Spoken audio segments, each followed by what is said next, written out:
z tímovej súťaže získal aj tu v Óre. A práve, už som to viackrát spomínal, jeho podpis za zlatom je najväčší pre Švajčiarsko.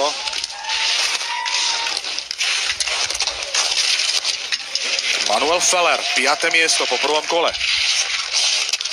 Náskok 94 sekundy na Ramona Sennhäuserna. Ale klesá ten náskok výrazne a zdá sa, že ani Feller na Sennhäuserna mať nebude.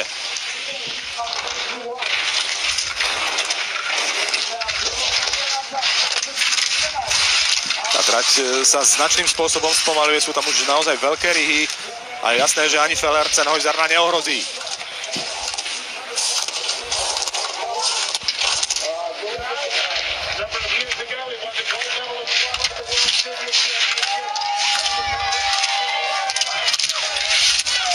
Aj keď teraz šance Fellera trošku stúpli.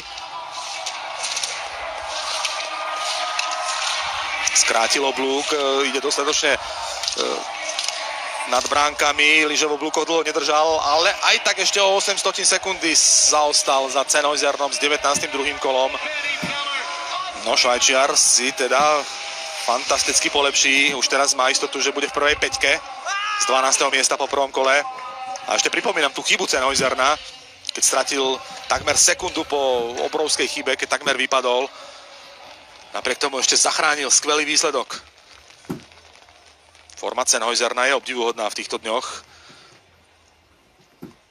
V Kitzbüheli na Kanzlernhangu vyhral prvé kolo, napokon ale nielenže neudržal náskok a prvé miesto, ale nezostal ani na pódiu.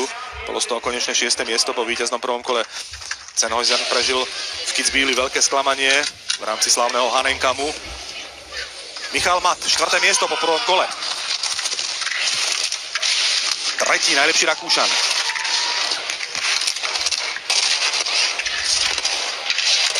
Bojuje o svoju druhú medailu z veľkej akcie v slalome. Má bronz z olympijského Pyeongchangu. No a vyzerá to tak, že by sa po dlhšom čase mohlo meniť poradie na prvom mieste. Hornú časť zvládol Michal Matt vynikajúco. Iba 20 sekundy stratil na Ramona Sennhäuserna. Stále je to výborné, stále je to jasná prvá pozícia pre Michala Matta.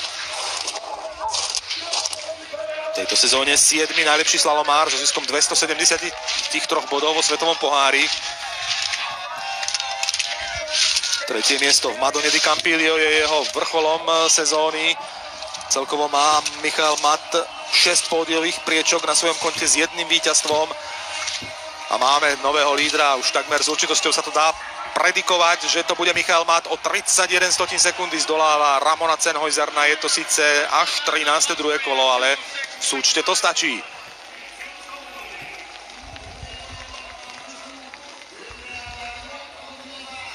Matt si teda pri najhoršom udrží 4. miesto po prvom kole a je v hre o medailu. Je isté, že Rakúšania minimálne 1 medailu mať budú, pretože už z tej zostávajúcej trojice na štarte sú tam práve 2 Rakúšania. Takže aj keby obaja vypadli, tak Matt už tú medailu má istú v tom prípade. Ale Rakúšanom ide o zlato, pretože to im chýba zatiaľ na týchto majstrovstvách sveta. A dnes je tá šanca obrovská.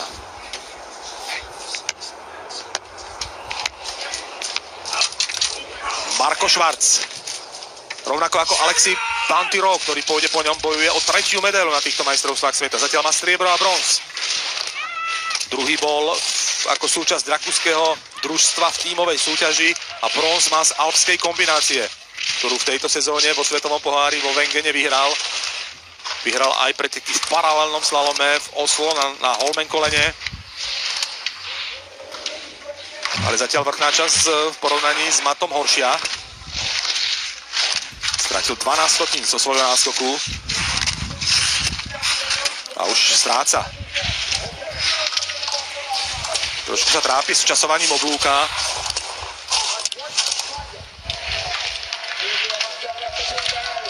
Nie je to taká presná jazda ako v prípade Matta. A strata narastá. Takže Schwarz medailu zrejme nezíska, aj keď šancu ešte bude mať, aj keď nebude priebežne prvý. Ale tendencia hovorí o tom, že skôr to bude práve Schwarz, ktorému zostane to nepopulárne 4. miesto, pretože Alexis Pinturault a Marcel Hirscher, ak výrazne svoje jazdy nepokazia, tak Schwarz bude bez medaily. Ale aj 4. miesto určite má svoju cenu, aj keď na majstrovstvách sveta sa počítajú medaily. O body do svetového pohára tu nejde. A pre Rakúšana 4. miesto nič neznamená. Ale kto vie, ako to napokon dopadne. Slalom je veľmi ošemetná disciplína. Jediná chybička môže zmariť všetky nádeje. A napokon ešte možno Schwarz bude oslavovať po pretekoch niektorú z medailí. Je to ale momentálne skôr v teoretickej rovine, pretože Alexis Pinturault a Marcel Hirscher disponujú fenomenálnou slalomovou výkonnosťou v posledných dňoch. U Pinturaulta to predovšetkým platí, u Hirschera to platí dlhodobo v posledných 10 sezónach, ale Pinturault nikdy nebol v slalome lepší ako v tejto sezóne.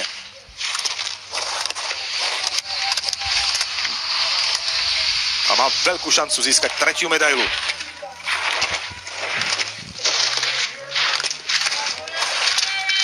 Bol by jediným mužským predstaviteľom s 3 cennými kovmi. Hirscher môže získať maximálne 2 kovy, ale pozor! Pinturault spravil obrovskú chybu, síce nevypadáva, ale stratil strašne veľa. Tak to je problém, ale náskok mal veľký, tak uvidíme, ako sa to prejaví na ďalšom medzičase. Strata rytmu, strata je obrovská. 49 sekundy v tejto chvíli v neprospech Pinturaulta, ktorý zrejme prišiel o medailu po tej obrovskej chybe. Tak to je obrovská smola. Napokon je v tejto chvíli síce 3., ale medaila z toho nebude. Aspoň je to pravdepodobné. Michael Matt aj Marco Schwarz majú medaily a Rakúšania môžu kompletne obsadiť stupeň víťazov. Ak to Marcel Hirscher vyloženie nepokazí, tak Rakúšania získajú všetky 3 medaily. Toto je moment, ktorý Pinturault zrejme pripravuje o medailu. Už je to len v teoretickej rovine. Jedine vypadnutie Marcela Hirschera môže ešte Pinturaulta vrátiť do medailovej hry.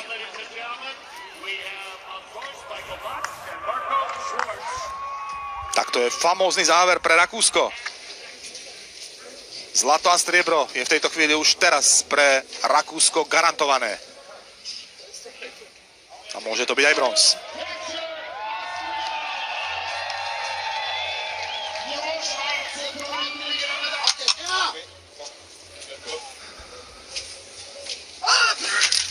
Hirscher v tejto sezóne v slalomoch 5 prvých, 1 druhé a 1 tretie miesto. Neuveriteľná istota. Nemusí riskovať, má veľký náskok, takže stačí mu jazda, tak povediac, obrazne so zatiahnutou ručnou brzdou. Aj tak ešte zvýšilo 100 náskok na Michaela Matta. Ale naozaj tam nemusí Hirscher dávať žiadne výrazné riziko do tej jazdy, pretože náskok je neskutočný. Aj priemerný výkon mu stačí na suverénne víťazstvo. A Hirscher podľa toho aj ide. V tejto strednej pasáži naozaj tam nedáva takú agresivitu a dynamiku. Nemusí. Je to správna taktika.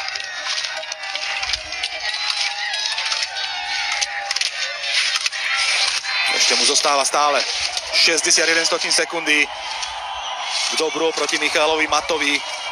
Posledné bránky pred Marcelom Hirscherom a zrejme to bude úspešná zlatá obhajoba. Marcel Hirscher mierí za zlatým úspechom a o 65 sekundy vyhráva. Rakúšania majú všetky 3 medaily a Marcel Hirscher je 7-násobným majstrom sveta v tejto chvíli. Vyrovnáva historický rekord legendárneho krajana Tonyho Seilera. Aj keď musíme povedať, že 2 zlaté medaily Hirschera sú z tímovej súťaže, ktorá sa v časoch Seilera nejazdila. Je to v úvodzovkách iba 5. individuálne zlato, ale celkovo 7. najcennejšia medaila pre tohto neskutočného fenoména. Nebojím sa povedať už teraz jednoznačne, je to najlepší lyžiar histórie, aj keď mnohí možno budú oponovať, že Ingemar Stenmark má väčší počet víťazstiev, ale Hirscher vyhráva v dobe, keď je tá konkurencia jednoznačne najväčšia. Nikdy nebola v mužskom lyžovaní väčšia konkurencia ako práve v posledných rokoch a práve táto sezóna je vôbec z tohto pohľadu najextrémnejšia a najsilnejšia. Rakúsky tábor oslavuje Generalita s prezidentom Petrom Schraksnádelom a športovým riaditeľom Hansom Pumom na čele. Môžu teraz naozaj vidieť krásne obrázky, kompletný rakúsky stupeň víťazov. Rakúšania teda na poslednú možnú chvíľu získavajú premiérové zlato na týchto majstrovstvách.